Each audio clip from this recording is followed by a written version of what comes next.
অমিত শাহ বলেছিলেন আপকি বার 200 পার। এবারে বিরোধী দলনেতা বলছেন 26-এর গর্জন তৃণমূলের বহিষ্করণ বা তৃণমূলের অমিত শাহ তো হচ্ছে বিজেপির কাছে ভারতবর্ষের ভোট কুশলী অর্থাৎ চাণক্য।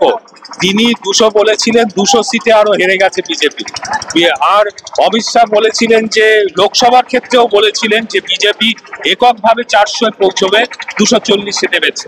ফলে ওদের অনুমান কখনোই বাস্তবে রূপ নেয় না। এই কারণে, কারণ বিজেপি বা ভারতবর্ষের কোথাও সাধারণ মানুষের পাশে থাকেনি, সাধারণ মানুষের জন্য কোনো কর্মসূচি কর্মপ্রকল্প নেয়নি যেটা ভূস্তরে মানুষকে টাচ করে যায়।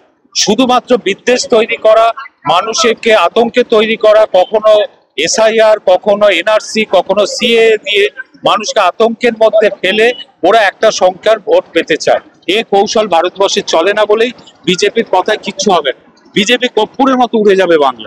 সারা ভারতবর্ষ তথা বিজেপি শাসিত রাজ্যগুলোতে মূলত বাঙালি খেতন এবং বাঙালিদের উপরে যে অত্যাচার হচ্ছে, বাংলায় বিজেপিকে বাঙালিরা কিভাবে নেবে? না, নেবে না। বাংলায় এবার দেখবেন বিজেপিকে মানে 20-30টা আসন পায় কিনা সন্দেহ আছে, কারণ এরা বাংলা বিরোধী। বিজেপি শাসিত রাজ্যে যেখানে পরিযায়ী শ্রমিকরা কাজ করতে গেছে সেখানে বাংলা ভাষায় কথা বললে তাদের উপরে অত্যাচার করা হয়েছে, আবার তাদের পে লোডার দিয়ে বাংলাদেশে ফেরত পাঠিয়ে দেওয়া হয়েছে এখানকার অধিবাসী হওয়া সত্ত্বেও। এরা চূড়ান্ত ভাবে বাংলা বিরোধী। এটা বাংলার মানুষ বুঝতে পারছে বলেই আগামী নির্বাচনে বিজেপির কোনো স্থান বাংলা। আগেরবারের মতো কি এবারেও কি ধর্মীয় মেরুকরণের রাজনীতি প্রভাব ফেলবে? ওরা করবে না কেন? ওরা ধর্মীয় মেরুকরণ করবে, ওরা মানুষকে অস্তিত্বের সংকটে ফেলবে। যখন মানুষকে বলবে যে এনআরসি করব, সঙ্গে সঙ্গে মানুষ ছুটবে যে তার কাগজপত্র জোগাড় করবে, না হলে সে দেশহীন হয়ে যেতে পারে। যদি দাঙ্গা লাগিয়ে দেয় তাহলে মানুষ বাঁচার জন্য ছুটবে। তখন সেই মানুষগুলো আর বিজেপির কাছে কোনো ডেভেলপমেন্ট চাইতে ভুলে যাবে, বেকারত্ব কমলো কিনা দেখবে না।